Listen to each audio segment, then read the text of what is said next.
नमस्कार, मी प्रांजलीस recipe and ब्लॉगमध्ये तुमचं स्वागत आहे. तर आज आपण बनवणार आहोत रवा डोसा रेसिपी आणि त्याचबरोबर चटणीसुद्धा बनवणार आहोत. आणि ही जी रेसिपी आहे ती खूप हेल्दी आणि खूप पौष्टिक आहे आणि त्याच्यामध्ये ना सोडा टाकलेला आहे ना इनो टाकलेला आहे. तर लहान मुलांसाठी एकदम परफेक्ट रेसिपी आहे. तुम्ही लहान मुलांच्या टिफिनलासुद्धा ही रेसिपी देऊ शकता. चला तर मग रेसिपीला सुरुवात करूयात.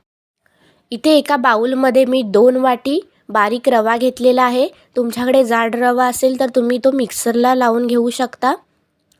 आणि त्याचबरोबर त्याच वाटीने 1 वाटी मी इथे दही घेतलेला आहे आणि ते मिक्स करून घेऊयात.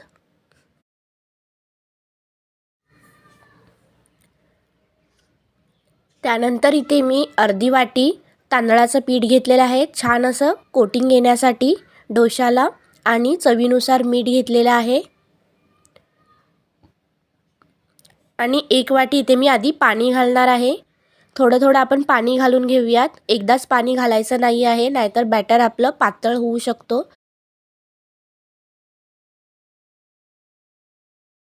तर इथे अजून 1 वाटी मी पाणी घातलेलं आहे आणि मिक्स करून घेऊयात.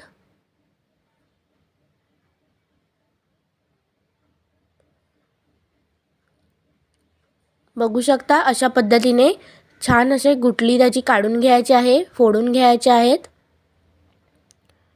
आणि अजून इथे अर्धी वाटी मी पाणी ॲड करून घेतलेलं आहे. तर अशी मला 2.5 वाटी पाणी लागलेलं आहे. तर आता त्याच्यावर आपण झाकण लावून 10 मिनटं रेस्ट करण्यासाठी ठेवूया. छान असा आपला रवा फुलून येईल आणि छान डोसे बनतील. तर इथे मी मिक्सरचं भांडं घेतलेलं आहे. त्यामध्ये 1 वाटी ओला खोबरा घेतलेला आहे, किसून घेतलेला आहे. आणि कोथिंबीर घेतलेली आहे.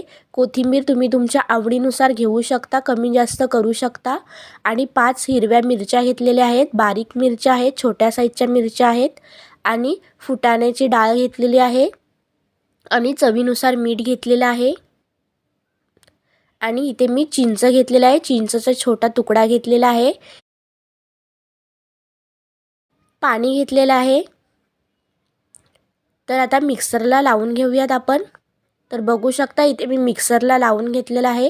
छान अशी पेस्ट करून घेतलेली आहे. छान चटणी तयार झालेली आहे आपली, बघू शकता. तर आता आपण तडका लावायला घेऊयात. तर इथे मी तेल गरम करून घेतलेलं आहे. 2 चम्मच तेल घेतलेलं आहे. त्याच्यामध्ये 1 चम्मच राई टाकलेली आहे. राई बघा लवकर फुललेली आहे. आणि कढीपत्त्याची 12 पानं टाकलेली आहेत. आणि लाल मिरची टाकलेली आहे. त्याबरोबर जिरा टाकलेला आहे अर्धा चम्मच. तेल गरम असल्याने आपलं पटकन तडका लावून झालेला आहे, बघू शकता. आपला इथे चटणीला तडका लावून झालेला आहे. आपली चटणी देखील तयार आहे. तर इथे आता मी झाकण ओपन करून घेतलेलं आहे आणि मस्त असं बॅटर आपला तयार झालेला आहे, बघू शकता. आता आपण डोसे करायला घेऊयात. तर इथे मी गॅसवरती पॅन ठेवलेला आहे गरम करण्यासाठी. आणि त्याला थोडंसं तेल लावून घेऊयात. थोडंसं हलकं तेल लावून घ्यायचं आहे. त्यानंतर तेल लावल्यावरती पाणी शिंपडून घ्यायचं आहे. आणि लवकर पुसून घ्यायचं आहे सुक्या कपड्याने.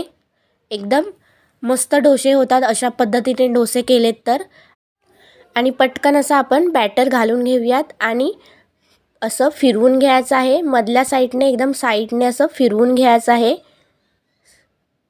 जो साईडचं जाडपण आहे त्याला असं फिरवून घ्यायचं आहे. अशा पद्धतीने राऊंड करून घ्यायचे आहेत डोसे. मस्त असे पटकन आपले डोसे तयार होतात अशा पद्धतीने डोसे केलेत तर. आणि 1 मिनिटातच सुकून जातात एक साईडने. आणि थोडंसं वरून तेल लावून घेऊयात. सुकलेला आहे डोसा वरच्या साईडने. आता आपण तो बॅक साईडने पलटी करून घेऊयात.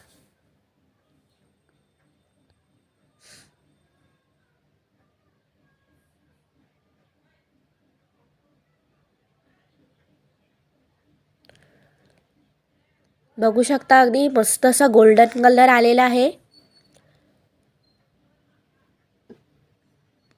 तर आपला आता डोसा तयार आहे. एका प्लेटमध्ये काढून घेऊयात. बघू शकता मस्त असा आपला डोसा आता तयार झालेला आहे. आता आपण दुसरा देखील डोसा घालून घेऊयात. फक्त पाणी शिंपडून घ्यायचं आहे, तेल लावायचं नाही आहे आणि पुसून घ्यायचं आहे पटकन. अशा पद्धतीने डोसे करून घेऊयात. बघू शकता अगदी इझिली आपला डोसा स्प्रेड होतोय ते. तर अशीच प्रोसेस आपल्याला सर्व डोशांना करून घ्यायची आहे. माझ्या जर रेसिपीचे व्हिडिओ तुम्हाला आवडत असतील तर लाईक करा, शेअर करा आणि सबस्क्राईब करा. त्याचबरोबर बेल आयकॉनला प्रेस करायला विसरू नका, जेणेकरून माझ्या रेसिपीचे नवनवीन व्हिडिओ तुमच्याकडे येत राहतील. बघू शकता इथे आपलं दुसरा देखील डोसा आता ऑलमोस्ट तयार झालेला आहे. तर हा देखील डोसा आपण आता एका प्लेटमध्ये काढून घेऊयात आणि प्लीज सबस्क्राईब करा आणि लाईक करा आणि शेअर करा.